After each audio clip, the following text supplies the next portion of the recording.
All right, and so we are officially recording. Thank you, everybody, for hitting play on another episode of the Labor Knots podcast. So lucky, this is a Labor Day podcast. We're going to try to post this as close to Labor Day as we possibly can. It's a podcast and a ZoomCast. We're joined by the amazing co-host of the Labor Knots, Sussanne Skidmore from the Federation of Labor, and also Laird Cronk, also joining us from the Federation of Labor. And before we start, I would like to acknowledge that I am actually Zooming from Squamish and Tsleil-Waututh traditional land, and appreciate being able to do that. So, before we start, actually, Sussanne has been on the podcast so many times. I mean, she's a co-host, so she's been part of the start of it.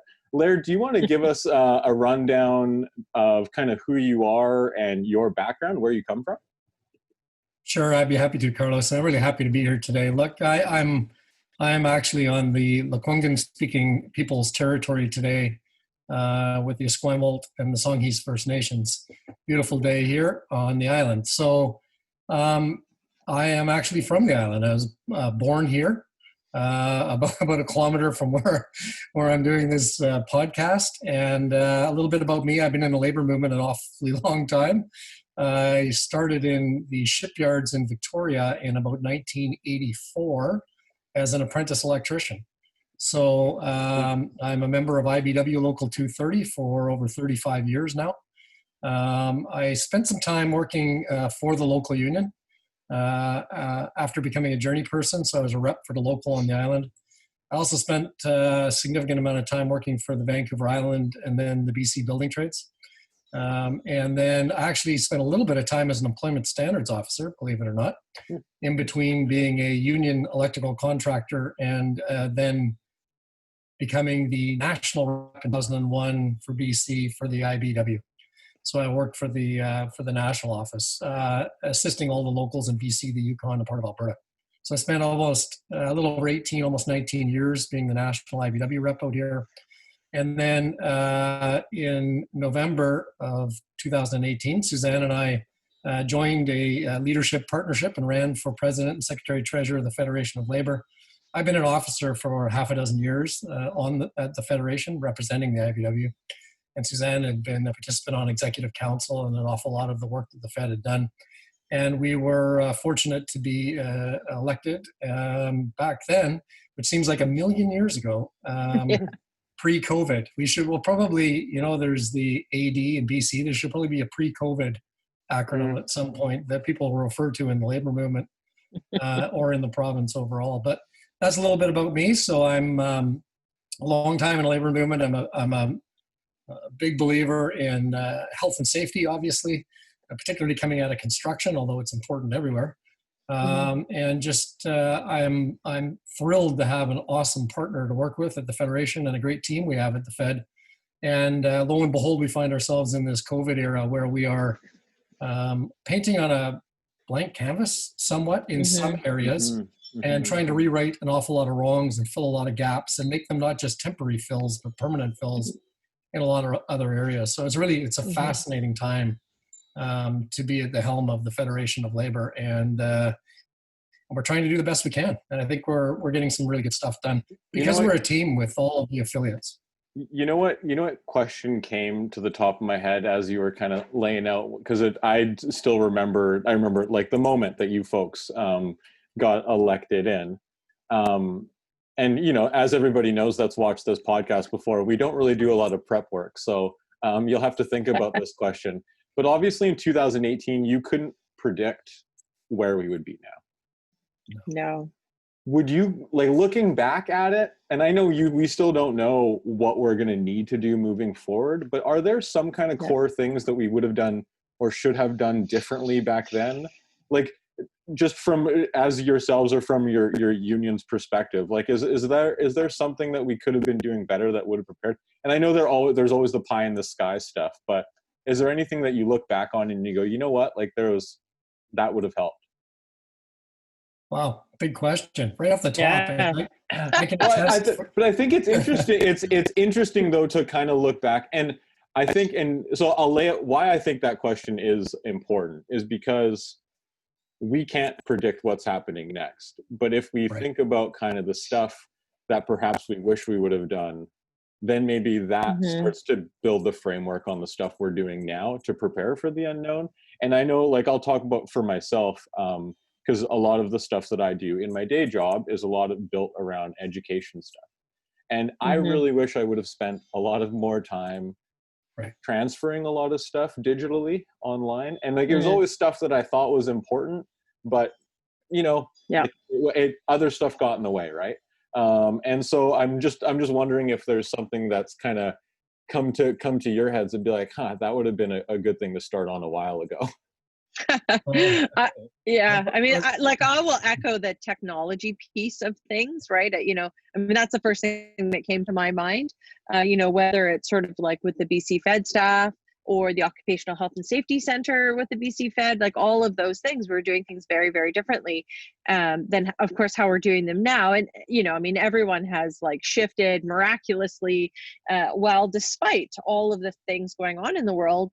But, some of that, in retrospect is like, like how come we didn't evolve faster on some of that? Because we know the technology was there, and I mean, there's a lot of reasons, but that's definitely, the shift to, executive meetings online and education sessions online and Zoom calls all day long and just all of those things, right?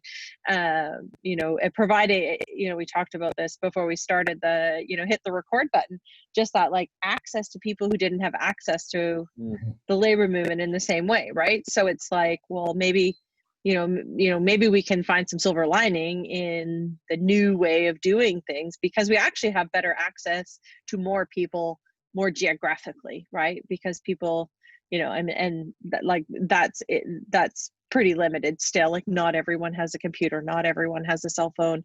That's a whole nother conversation. But I mean, people have the ability to have the president of the Federation of Labor in their living room on a podcast, on a ZoomCast or whatever, or, participating in convention, things like that. So, I mean, it's an opportunity, right?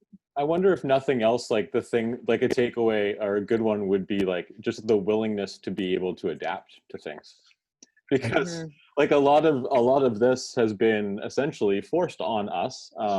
And when I say us, it's like the biggest us, right? Like think about the stresses that have been put on workers across this country in this province. Yeah. And it's literally been put on us. It was not by choice. It was not from a lack of hard work. It wasn't from any of those things. And so the adapting thing, I think, is something that we're in some ways probably brainwashed not to change, right? But I think we need to have that willingness to be able to. A couple of things. I mean, it's a really interesting question, and I can attest to everybody watching that no, we don't talk about these things beforehand. You do spring them on us. That's great. I love it. So, look, I think we also have to look at where we work, Carlos. Like seriously, and it may not be the perfect answer to this question, but the reality is when Sussanne and I were elected, and you were at the convention, you'll remember, like the room was united. Like we all stood together, and I think my opening and closing statement that day after being elected was, "We're stronger together. Let's build." And the reality was, the labor movement was at this really interesting moment. When you look back at the timing, it's quite interesting, where affiliates came together and said, "Let's not fight about things internally. We've got this unique moment with the NDP government where we think we can actually start to overcome, the better part of 2 decades of being systematically dismantled by a liberal government, which was anything but liberal." They found ways to eliminate organizing to the best of their ability in the laws. They slashed programs. They set up the system that forced workers to work across multiple long-term care homes because they couldn't make enough money working in one. So there we were at that moment at convention that you talk about, where the labor movement said, let's get together and capitalize, if I can even use that term, on this time to not waste any energy, going in different directions. Let's pull together.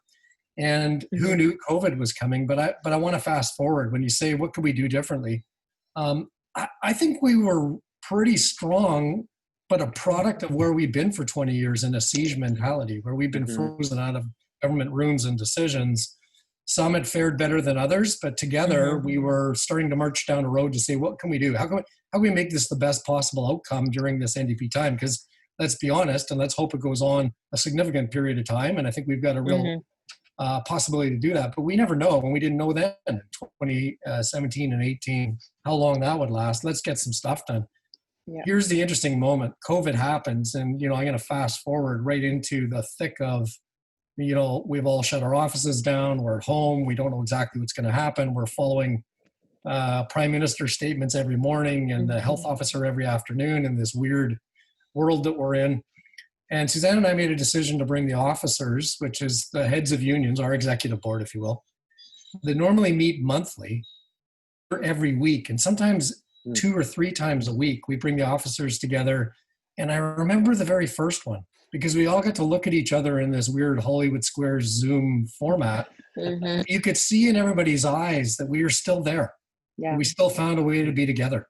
It didn't matter what we discussed that day. We were together, and we found a way to connect. And then we found a way to share what was happening using technology effectively between our different unions, what was happening to the members of those unions. And we could strategize, and we didn't have to find parking, and we didn't have to see if anybody could make the meeting.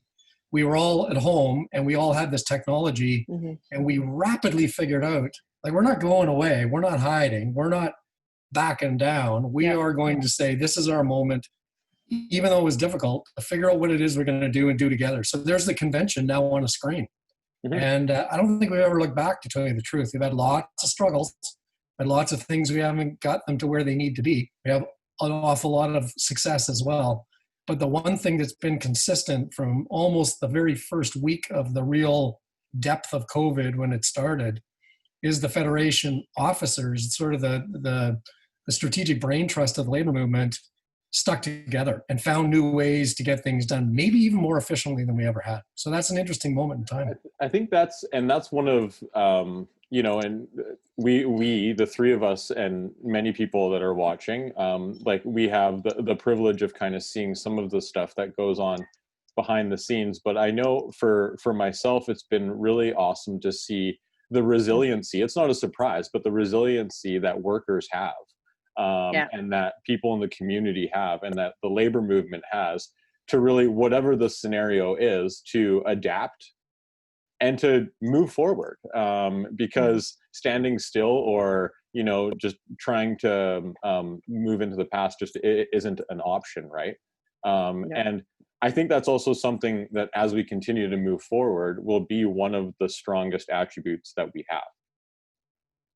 Whether you're a unionized worker, a non-unionized worker, it doesn't matter.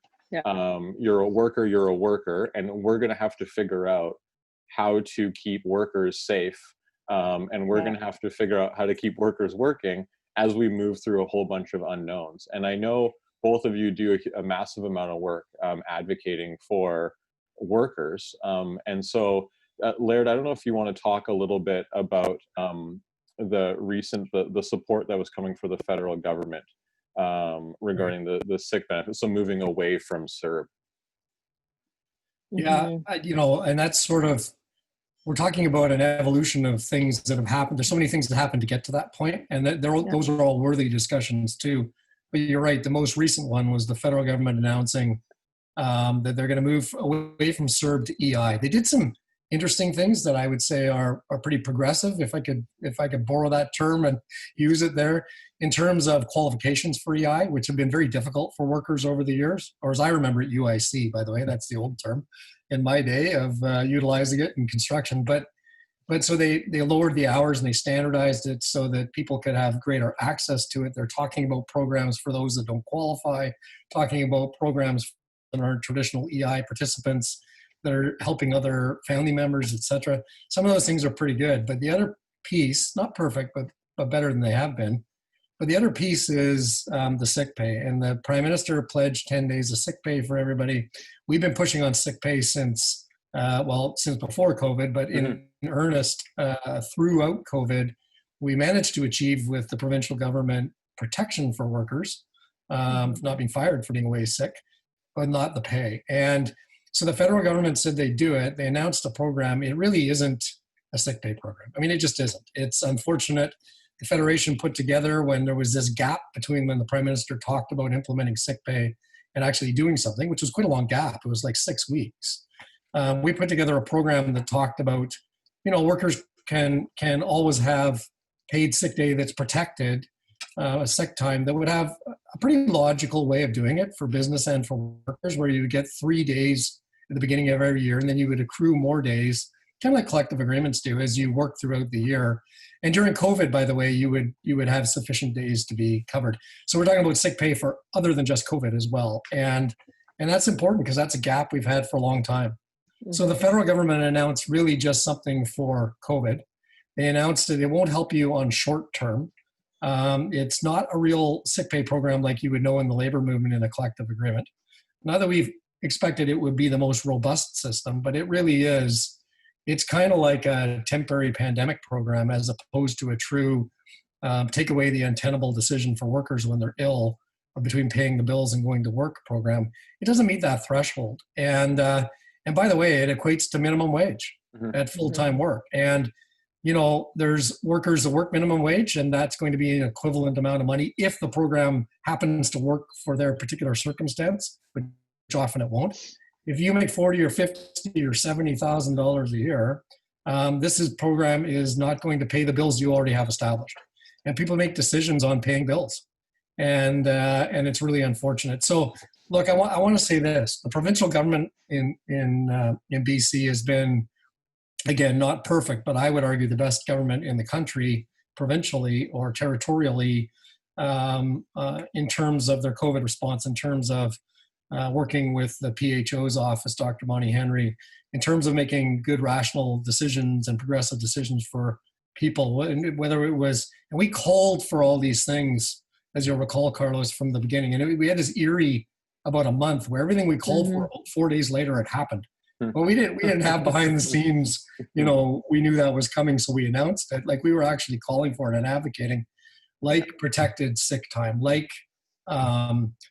rent protection, like filling in the CERB gap with some other, remember BC Emergency Workers Benefit, which wasn't perfect, but was a gap filling. Yep. So we have a province that's been really good at filling gaps, and we've been really, really, really robust at pushing them to fill those gaps. And I think this one, the sick pay one, it falls flat from the federal government. And I think we need to continue to push both the federal government and the provincial government to turn that into a true legacy today and legacy real sick pay program for workers. Whether you're union or whether you're not union, we've learned that it does not make sense ever again to go to work when you're feeling ill. It never did make sense economically or for workers anyway, but now it's become far more critical. Yeah, and I think, when I was reading that, I instantly went to, okay, like, people no doubt will choose to not go through, because this, of course, puts the onus on the worker doing all the applying for everything. And so if I'm feeling like I'm a little bit ill, but I can probably still make it, I'm just going to go to work when I shouldn't. Yeah. And then all of a sudden things spread, right? And that's the risk here. It's like when you continue to put barriers in front of folks, they're going to continue because people do need to work. They're going to make mistakes along the way. Yeah. Well, I'm super glad you raised that, because like the federal plan, and you just captured it. I missed telling that part of the story, but like, workers have to apply for it after the fact, and then how long are you going to wait to get it? And then there's minimum wage. And then if you're only off for 3 days, it doesn't cover you. And that's the critical time to find out and get tested and all of that kind of stuff. And if you're not sick, you don't get, all that stuff doesn't work. Where the plan we put forward was you continue to get paid like normal. And then your employer applies to the government for basically a wage offset rebate. And if they could prove that they had, without going the whole formula thing, that they'd been severely impacted economically by COVID, they get more of a reimbursement than if they'd been operating like normal. Like in some industries, they've carried on making almost regular profits. Then they should be covering those costs, for those workers. Yeah. So making sure the workers just get it. Here's the moment we're trying to address. And here's where it really falls flat. Like, we take all the fanciness away. Here's the moment. You wake up in the morning, you're a worker. You've got seasonal allergies. It's July. The cottonwood's blowing through Burnaby. You're going to go down and work in an automotive parts place. You're not covered by a collective agreement. You don't have sick pay. There's this now plan that you might have heard of. You don't even get to see the metro when you're riding the SkyTrain anymore. So you're not sure what's out there.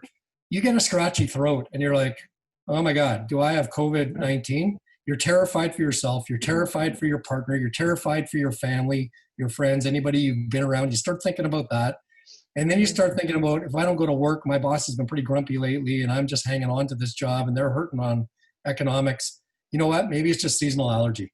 I'm just going to tell myself it's seasonal allergy because I'm scared to death that I'm either going to lose my job or not be able to pay the rent. And I know rents, like I got a $1,200 a month one.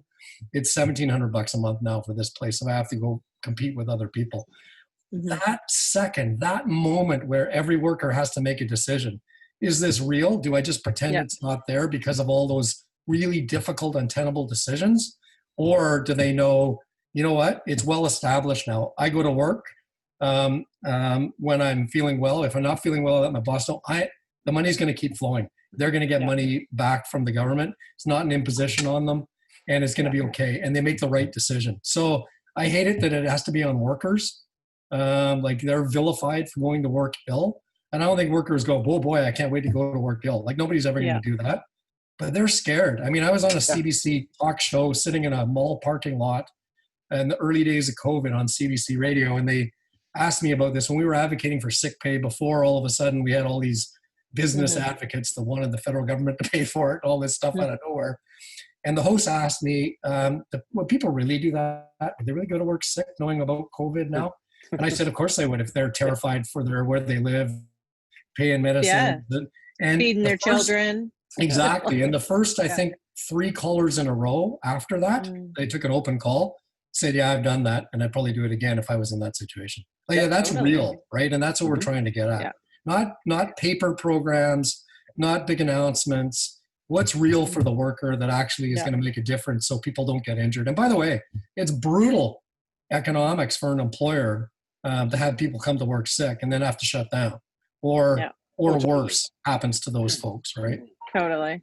Yeah. I mean, any system that's sort of built on the onus of the worker having to do all of the legwork to sort of justify or, apply or anything like that is falling short of workers, right? I mean, we haven't even touched on, different language abilities, accessibility, access to technology, like all of those different things that make it more difficult for somebody to even go through the process of applying for the sick leave that they may or may not get.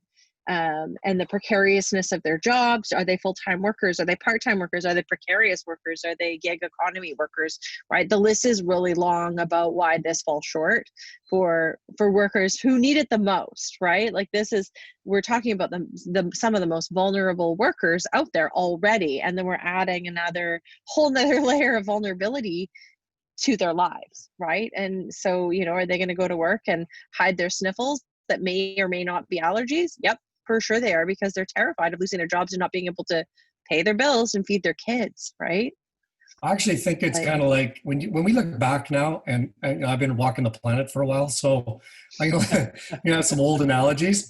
We look back and say, how come there weren't seatbelts in cars? How goofy was that? When we look back and go, how could people be smoking inside a BC ferry? Like 2/3 of them? How goofy was that?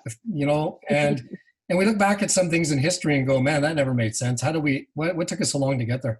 We're going to look back and say, before COVID in British Columbia and still in some other provinces today, if you had to take care of somebody else in BC, there was some protected time away from work, whether you're a union or not, to look after them.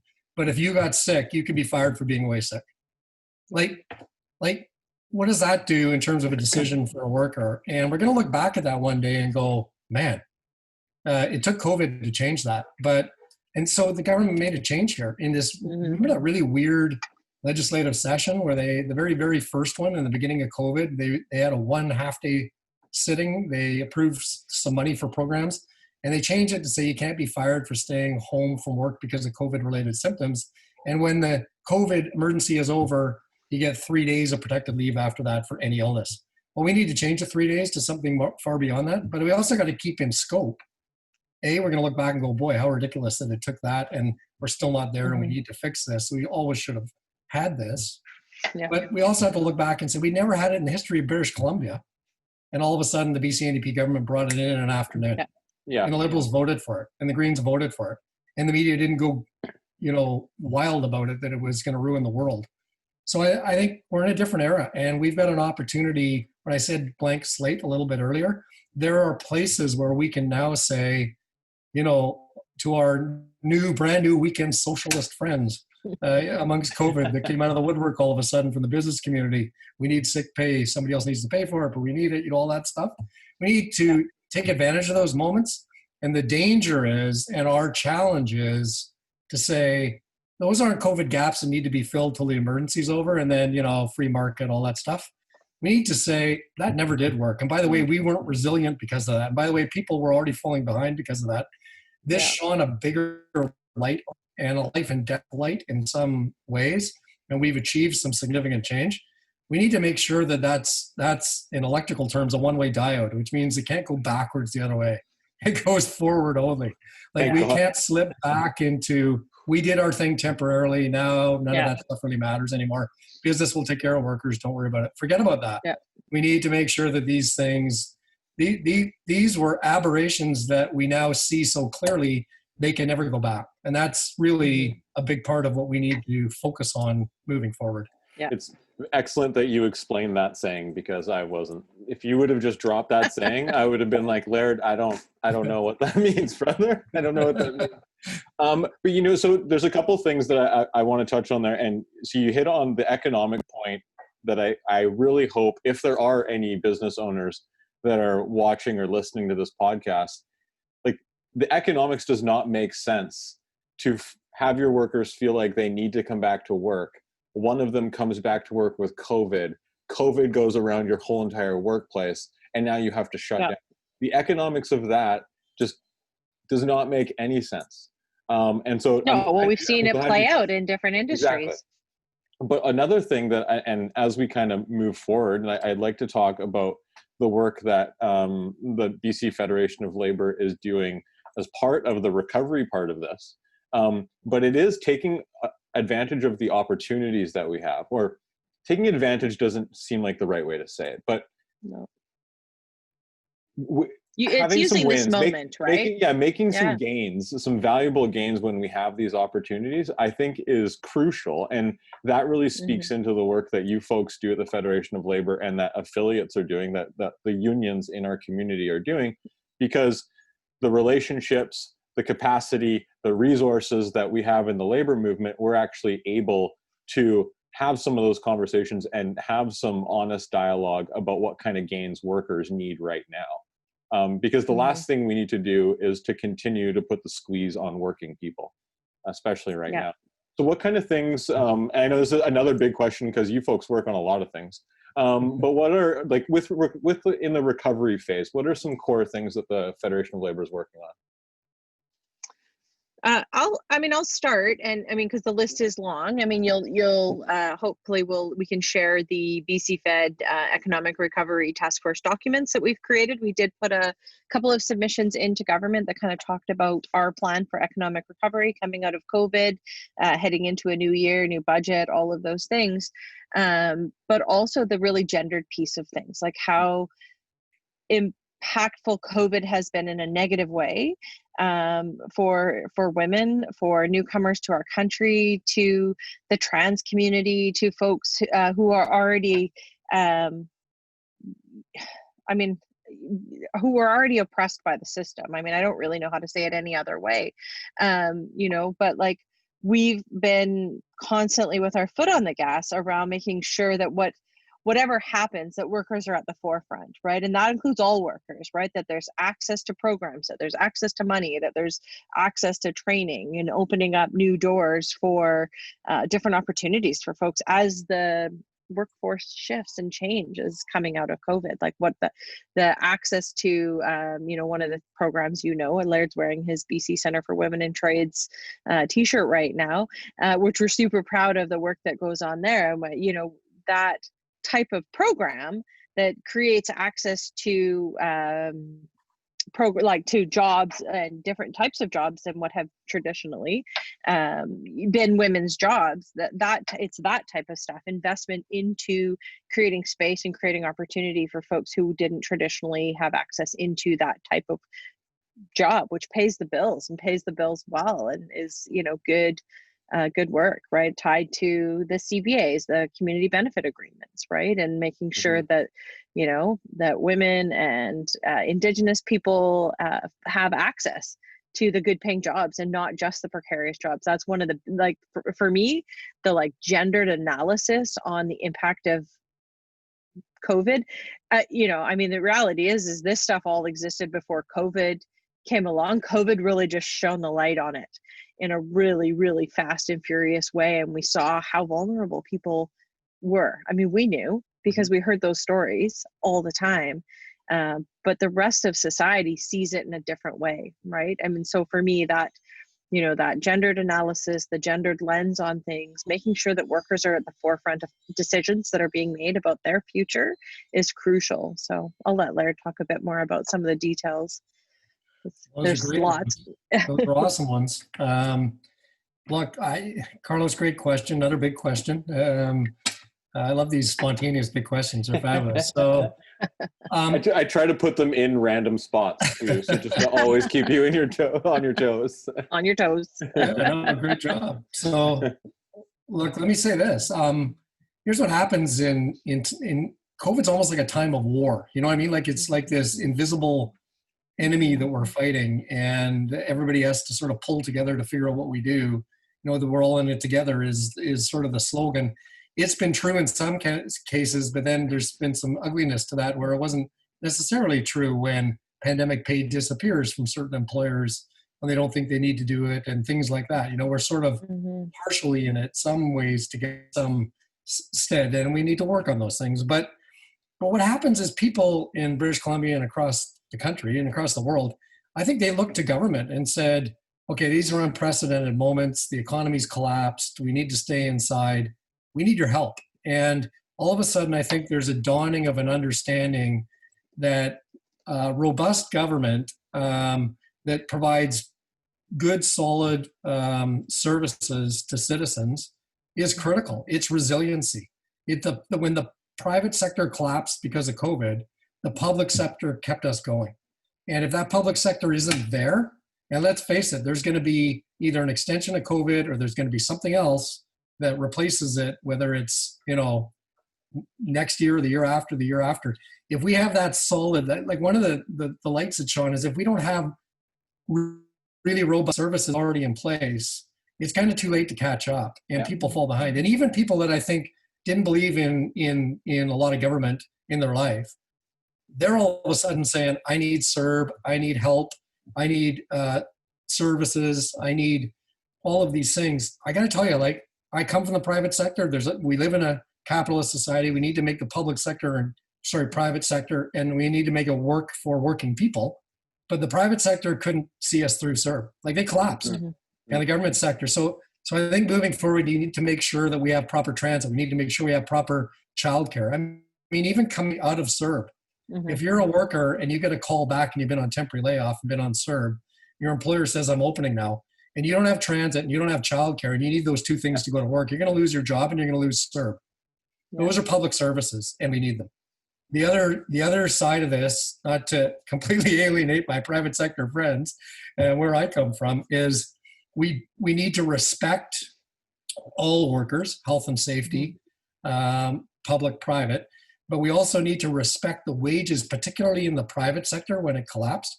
Grocery store workers for a couple of months at least went to work without proper PPE, went to work without the screens. They went to work because they were afraid not to make a living. They went to work also out of a sense of duty. And, you know, they got voluntary wage increases from some of their employers. And that was a supply and demand thing, let's be honest. And they were fearful they wouldn't come to work. We need to now realize, and I think people do, how important they are. If there isn't a grocery chain that gets to you somehow, whether you pick it up or they bring it to your door, if there isn't a supply chain for medical equipment or all of the other things that you need, you're hooped. And we all are together. So all of a sudden, these workers are seen as valuable. And I think, again, to reiterate what I said a bit earlier, as we move forward, those private sector workers, they may be union, they may not be union. They need to be respected as just as important when we have vaccine as they were when we were in the depths of COVID. They were never not important, and we recognized it. And I worry that they'll be cast aside by the system. Employers saying, "Don't worry, we'll take care of workers. Don't put any more fees on us." Well, that's crap. Like, we need to make sure. And I'm a big proponent of businesses being able to money. That's the world we live in. But they need to share that money with the workers. The workers are the ones doing the work. I mean, look, we've had a really good government in BC, I think, that has done a lot of good things. And then there's things we push them on that they haven't gotten to yet. But we can at least have a dialogue with them, unlike the last one. But I want to be clear about something here. And this is a really important point, maybe the most important point I'll try and make today. It wasn't government that saved us from COVID. And we're not out of the woods yet, but we're doing pretty good. Not without else. It's the workers. It's the people that go to work. It's the grocery store clerks that went to work without PPE that made sure that we got our groceries. And Sussanne and I heard this story the other day. It's a real life story, and there's many, many more that are in this exact same position.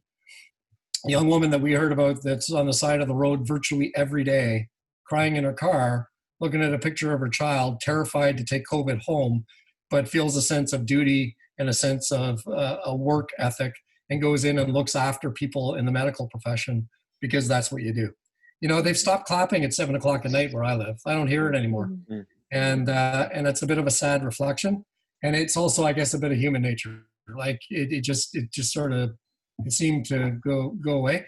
Those workers are still doing it today. They're still terrified today. It's the workers in British Columbia, union and otherwise, that saw us through the pandemic. And they're the ones that are going to keep us through the next one and keep us resilient.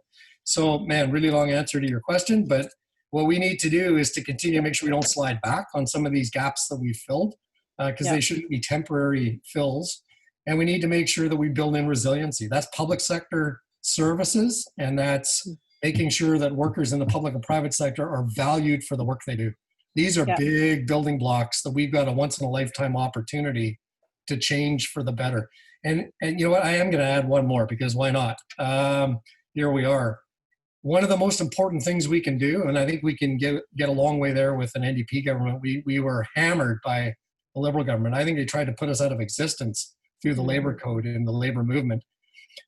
The percentage of people organized and the businesses that are organized, unionized, you want to talk about resiliency. You want to talk about workers that understood their health and safety rights in the workplace, and that they had committees and they had collective agreement language to protect them during the COVID times if their employer wasn't following the rules. And let's face it, some don't. You want to talk about people that had the highest value of wages and some sick pay. None of these things were perfect, but they were all vastly superior to workers who were at the power imbalance of a non-union workplace. One of the most critical things we can do is to make sure that we redouble our efforts on organizing workers. I don't think there's a worker out there who, they may have been trained in their life and by their employer, by society, unions are only in it for unions, blah, blah, all that crap that we hear all the time. The fact is, I don't think there's really truly a worker, if you put them on truth serum, that would say, oh, I don't want a good collective agreement that covers me for good wages, health and safety rules, pension, a little bit of time off with my family, be able to pay for a reasonable standard of living. We really need to pull together to make sure we've got decent rules, labor code rules. None of this Andrew Weaver, we're not going to give you card check crap anymore. We need to get proper, reasonable access to workers' charter rights in Canada to form or join a union. And the more people are in a union, the more people that have collective agreements, the better off the workforce will be, better off society will be, the better off will be for money. I'm on a rant now, so I'm going to keep going. The better off will be for wages that are spent in your communities. If you sell Ford trucks, you want union people in your community who can afford to buy that truck that's pretty expensive now. We need to make this economy one that the workers share.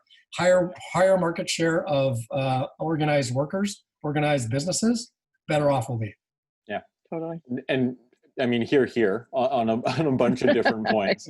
Hopefully people, this is the good thing about having this on YouTube and a podcast too. You can hit rewind and then listen to Laird's rant again, hit rewind and listen to Laird's rant again. But you touched on something that I think, so I'm going to bring it back to the first big question, which is, what did we wish we had done before?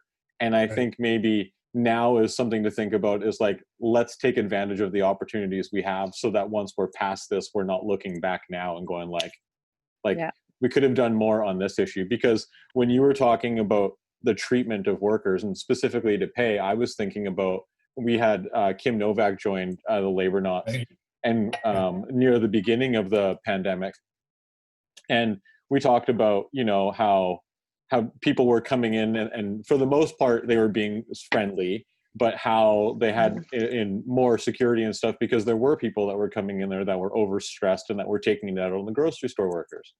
And I, you know, made the comment like, well, it's great that, you know, they're taking steps towards that. And she's like, but here's the thing, Carlos, that should have never been okay. Like, Exactly. when would it ever be okay to just go into somebody else's workplace and treat them like crap? And that's the valuable, that's an excellent point, because it's so true, right? A lot of these things that we know should have already been in place, we need to now try to take on an opportunity in time here to try to convince, whether it's more workers to unionize, or try to convince government to make sure that workplaces are safer, whatever it is. These are the things we need to do. And I think what you were talking about really highlights that, Laird. So I appreciate that. You know what? If you talk to anybody that's ever worked in traffic control, they can tell you about people taking it out on the workers. And we've run campaigns that say these are family people. This could be your brother, your mother, your sister. Yeah. Like, you know, it's, but the other thing is, when I talk about organizing, and I know I get all excited about that stuff, and I was a former organizer with the IBW, and I mean, I love that. And it's our lifeblood. I mean, unions at one point didn't exist, and somebody had to do the hard work of getting us there. We weren't born with union collective agreements and union cards in our pocket. We had to struggle to get there. And I think we need to re-struggle to make sure that we continue to do that, because if we don't have the numbers, we're in trouble, you know, in terms of our power in the workplace, and it's a power imbalance. So, but the other thing about COVID, if you go back to the beginning, I was actually with Patrick from UFCW on a different podcast, just the beginning of COVID. Do you remember when ride hailing in BC seemed like the most important thing that had ever happened in the history of the province? And then, you know, COVID sort of shine a light on perspective. Him and I were on a podcast talking about the gig economy, and talking about, there's this new business model where employers hide behind an app and say we're not an employer anymore. And like in ride hailing, all of a sudden the app lines you up with the customer. What they don't talk about is the app replaced the dispatcher that used to phone you. The rest of it's the same. You pick somebody up, you're given by the app, you have to drive, when you have to be there, what you say to the customer, all of that stuff. It's an employer relationship, right? The problem is this: employer communities had started to figure out that they could evade even the laws that we didn't have enough strength in already for workers. So all of a sudden you're no longer an employee, even though you're in an employment relationship, and you don't get covered by WCB. Well, think about that in the COVID era. If you go to work now, and we haven't talked about presumption, but basically if you get COVID in the workplace, you can be covered by WCB, and that's up to 90% of your wage, not minimum wage under the CERB coverage. And if you're a gig economy worker and you're not considered an employee, you don't have access to that. So we really need to take a look and say, we were already on the downhill slope of a strategy that was trying to cut workers out of their rights, and tell them that they're not even workers anymore, so they can't have rights. And now you hold it up to COVID and you look at how ludicrous that is. I think we need to rejig that and say, if your business is built on a model that you have to have people that don't get holiday pay, that don't get WCB coverage, that don't get a little bit of vacation, and that's how you make money, is that really a valuable business model to society? Are we going to have a Canada pension plan if a great big market share of gig takes over and displaces traditional employment? We're going to have an EI program, and we're going to be paying into it. And I think we really, I know I'm getting really big picture here, but I think we need to look at these things and say, oh, this is our moment in time, maybe once in a lifetime, to rejig and say, man, we were being walked down a path that was not good for workers. Now let's fix a whole bunch of things at once. Let's really go at this. Let's hold it up to a new light. And I think this is our opportunity to do that. Yeah, I completely agree. Now, so like we talked about at the beginning, this is a Labor Day podcast, or an episode.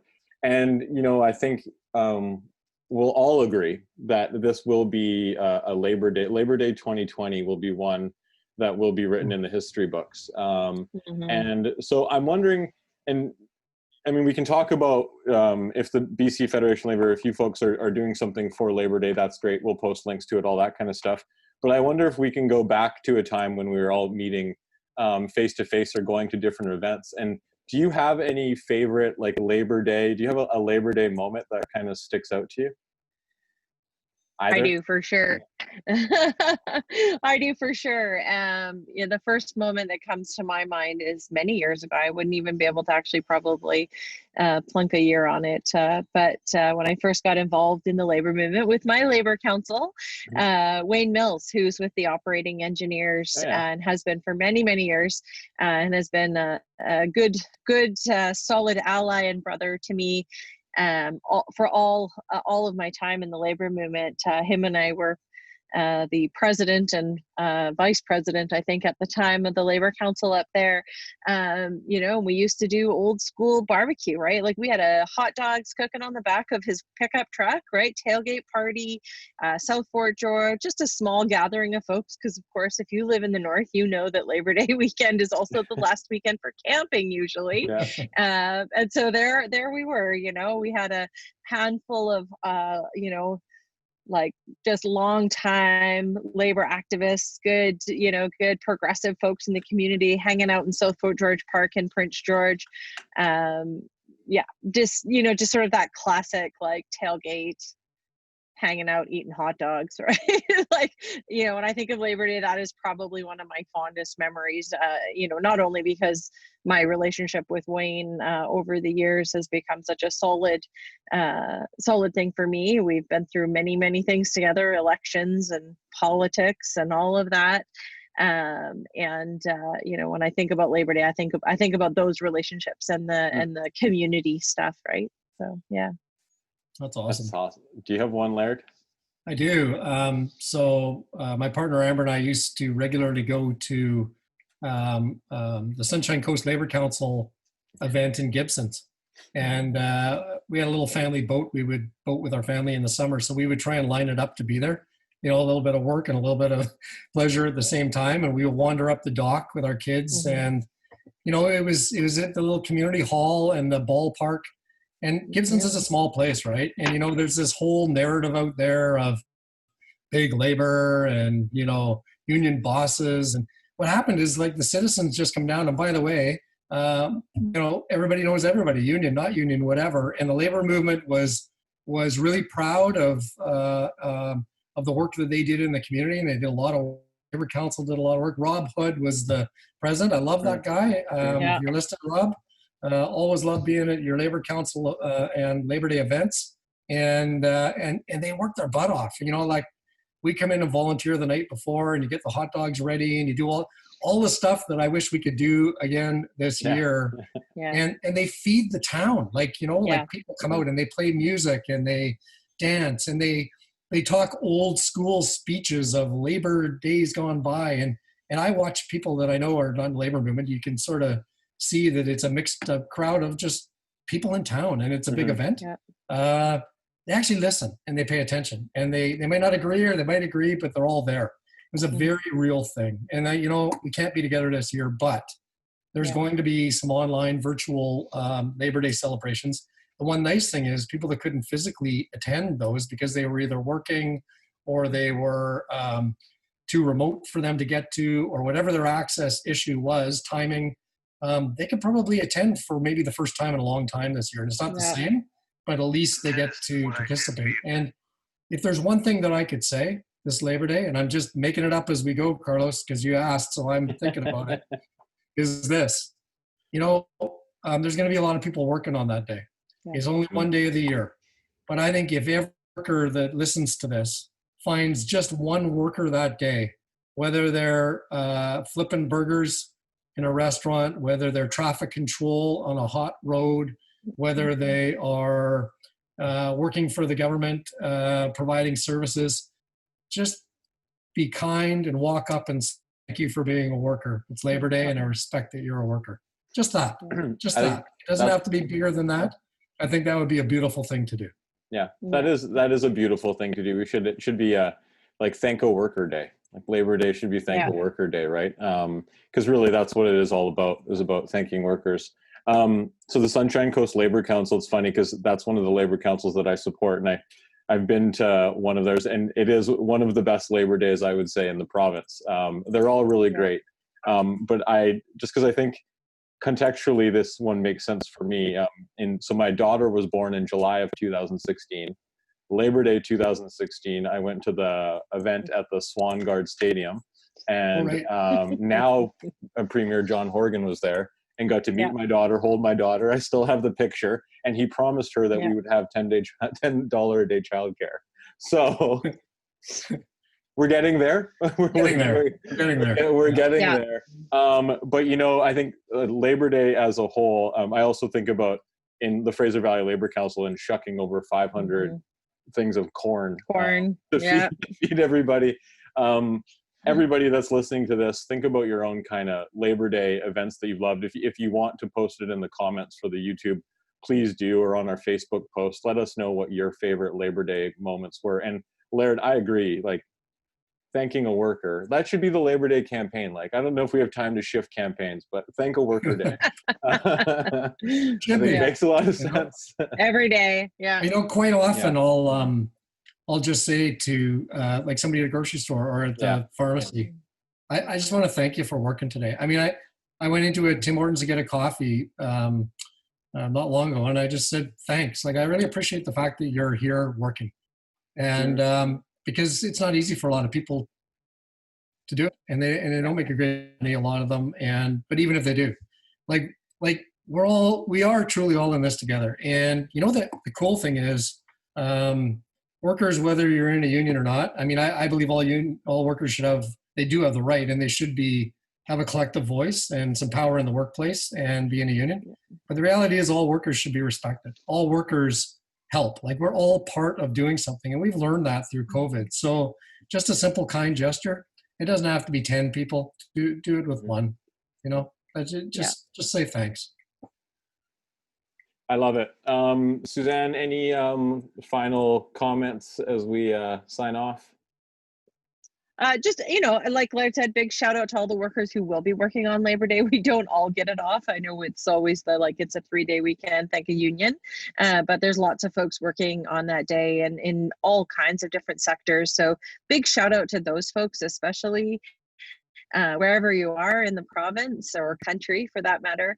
And then just a commitment that, Laird and I, like you said, we're a team, and we are not going to let our foot off the gas on making sure that workers are at the forefront of whatever happens in British Columbia, and making sure that workers are safe and cared about, and not to lose the ground that we've made despite of COVID. We're going to keep pushing on that. So we're committed to continue to do that work as a team with all the officers and all the affiliates of the Federation of Labor. And we're just going to keep pushing forward, because that's what we do. Mm-hmm.